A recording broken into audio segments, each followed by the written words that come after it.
So one of the things we talked about was that in my battery testing, I do the 60 amp load testing, and Mm. one of my primary metric there is how long the battery can sustain a 60 amp load. And you talked about how there are some differences in chemistry where a battery may do poorly at like a sustained 60 amp load, but it may recover faster. And talk some more about that. Okay. So the anode material, whatever Hmm. that's going to be, is going to hold a certain number of lithium ions. Okay. the the function which we've established is the ions go from one side to the other. Okay. And kind of to prelude the graphene conversation, graphene holds more ions, so Right. you get better density. So, But yeah, go ahead. Go ahead. if you when you charge up when your battery's charged, it's holding a bunch of lithium ions in place down in the cathode or in the anode, and then when you discharge it, obviously there's flow. It's flowing through the electrolyte, and it seems like not a big deal because they're just ions, but they're still lithium ions, which is a little metal particle that's trying to stick to something. Right. And there's some flow going back the other direction too, and it's actually really neat looking little graphic that I'll have to dig up sometime, that shows the flow. And there's a thing called diffusion within the electrolyte, which if So you're it's kind of moving like your stuff too quick, it's it sticks too much. it's kind of like as you describe it, it makes me think of like, well, maybe not water going through a sponge, but maybe, I don't know, some kind of goo going through a sponge, in that it can only move through the sponge so fast to get to the other side, kind of a thing. Right. Well, and the other catch is, so if you've got a circuit that has a desire for power, Hmm. the battery, like you see a 1300 milliamp hour battery, it doesn't actually have 1300 milliamps worth of ions in it, right? Like Sure. it has way more than that. Sure. Because if you ever tapped it too far, Right. it would work a lot like an old lead acid or a consumable, a non-rechargeable battery. The thing that makes a rechargeable battery rechargeable is a migrating ion structure. So you've got those little floating lithium ions in the electrolyte that can go back and forth. As opposed to can only go one way. Right, but if you over discharge a battery, you'll start to scavenge the cathode and anode material. You'll get oxidation, or oxidation, sorry, of the lithium materials that are in the cathode as well Right. to feed itself. And you start getting this structure. You get lithium plating, which is really bad. It causes huge increases in your internal resistance. And it breaks down things like the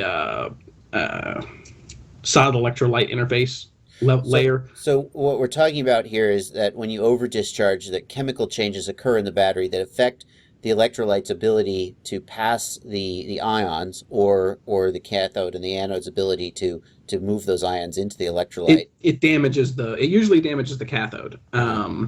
because the anode is mostly just a little sponge used to hold ions. Right. And I mean, the anode gets damaged as well, but that depends on what you're doing. On the same front, you actually do more damage overcharging or applying too much heat, because Right. heat makes Heat is bad. heat Heat lets makes oxidation oxidization. happen.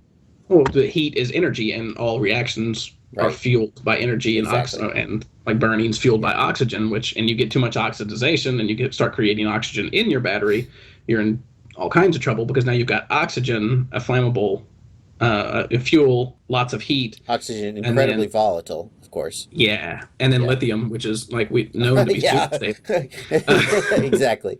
So why is the 60 amp test not, why do you think you argued that the 60 amp test that I was doing was actually not ideal, because that's here's what you said. I think you said something like, that's not how people fly. And I said, yeah, but if a battery is good at the 60 amp test, won't it be good at a 30 amp test, and vice versa? And you actually said no.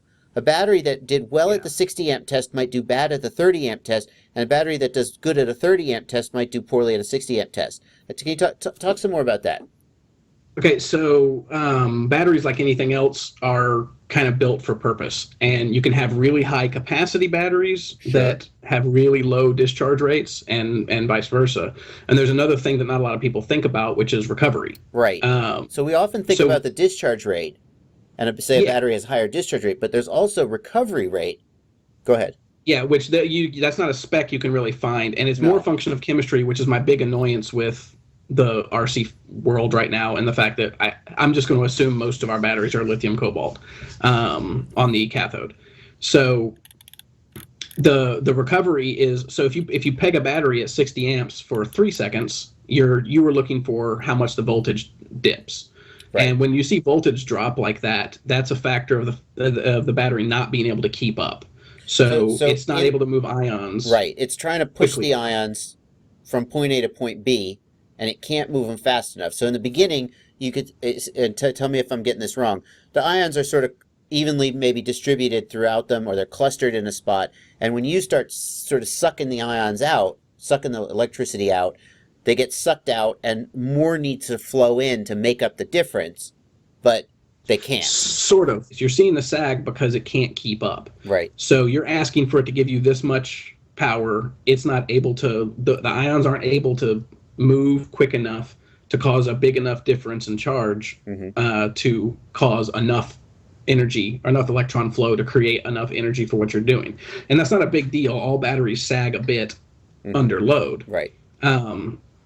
And the recovery is where it matters. Right. So a battery that can discharge a really high rate for a long period of time just means it's able to get those things going. And that can be a function of surface area. That's why the graphene batteries seem to do really good, but some other graphene batteries they're no better than regular lithium, because graphene battery also has a good cathode. If you have a graphene anode, it doesn't matter if your cathode can't accept the ions as fast as the cathode can push them out. Right. So in that situation, graphene becomes of higher capacity, but that doesn't necessarily translate to higher C rating, because C rating, the mythical thing that it is, only exists in tests. Right. So if you don't have an anode that's going to be able to become positively charged as fast as the cathode is able, or I'm sorry, if you don't have a cathode that's able to become positively charged as fast as your anode is able to squirt out those ions, it doesn't matter, because they're just going to back up before they can make the connection and actually affect the charge.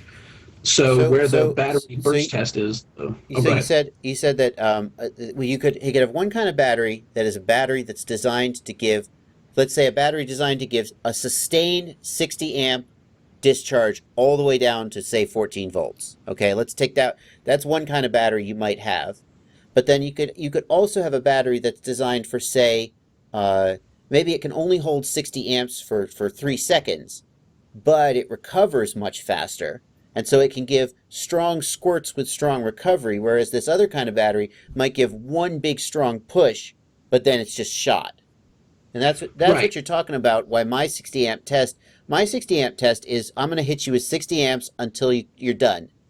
And I think you're arguing that the batteries that maybe only got a 3-second burst might still do very well in flying, because we almost never do a 27-second or whatever 60 amp burst. Right. Those batteries actually might do better. I think you might be arguing. Is that right? Potentially, they could do better. Yeah, I have to say potentially, because I don't know enough about LiPos. Sure. As far as the manufacturers, but it's not. I can call out. It's not a given that a battery that does bad at a battery that only does 60 amps for 3 seconds won't actually be just fine for flying, because we're not usually doing 10-second 60 amp bursts, and it may recover stronger.